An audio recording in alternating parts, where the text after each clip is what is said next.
Waduh, ada kabar yang lagi rame lagi nih. Mereka bahas soal kebijakan pemerintahan Trump terkait pengungsi Afghanistan. Rencananya agak bikin kaget nih. Berikut rangkumannya. Rencana kirim 1.100 warga Afghanistan ke Kongo.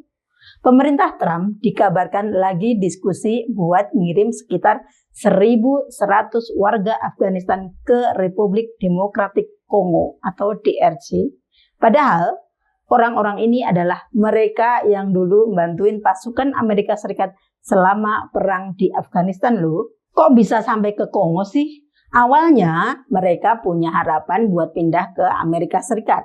Tapi Trump mutusin buat nge-stop inisiatif yang bolehin kelompok ini melamar izin tinggal di Amerika Serikat. Akhirnya mereka sekarang terkatung-katung di Qatar selama setahun terakhir. Siapa sajakah kelompok ini? Bukan orang sembarangan loh. Kelompok yang jumlahnya 1000-an ini terdiri dari 1. Penerjemah yang kerja bareng dengan militer Amerika Serikat. 2. Tentara aktif Amerika Serikat.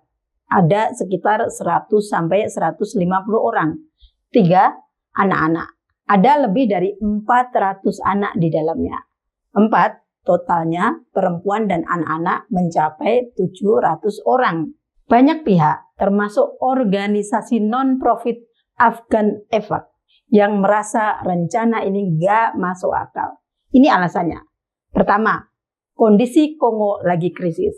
Kongo sendiri lagi ngalamin krisis pengungsian besar-besaran gara-gara konflik. Ada sekitar 8 hingga 9 juta warga mereka yang terlantar. 2. Sebenarnya bisa ke Amerika Serikat. Sean Van Diver dari Afghan Effect bilang dari 1.100 orang itu 900 orang sebenarnya layak banget buat masuk Amerika Serikat. Masalahnya cuma di kebijakan doang.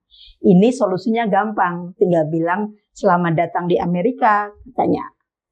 3. Taruhan nyawa. Kalau mereka dipulangin ke Afghanistan, mereka hampir pasti bakal dibunuh karena dianggap berkhianat bantu Amerika Serikat yang sekarang Afghanistan kuasai oleh Taliban. Apa kata pemerintah Amerika Serikat? Pihak Kemenlu Amerika Serikat, State Department, bilang kalau mereka emang lagi nyari opsi buat mindahin orang-orang yang ada di Camp Asyliyah atau CAS di Qatar itu.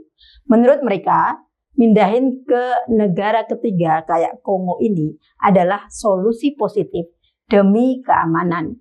Mereka juga bilang kalau saat ini orang-orang Afghanistan di sana nggak punya jalur resmi buat masuk ke Amerika Serikat.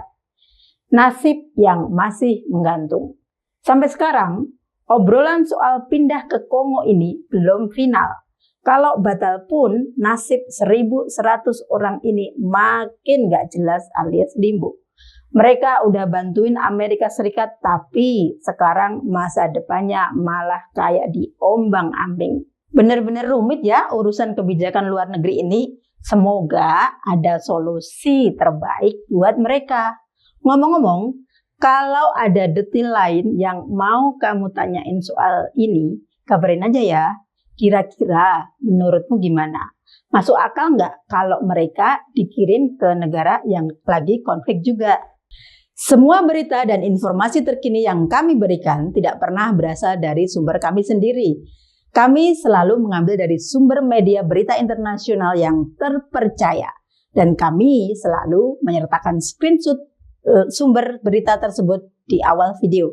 Untuk berita internasional terkini dan lebih mendalam, silakan berlangganan dan subscribe channel di bawah ini. Terima kasih.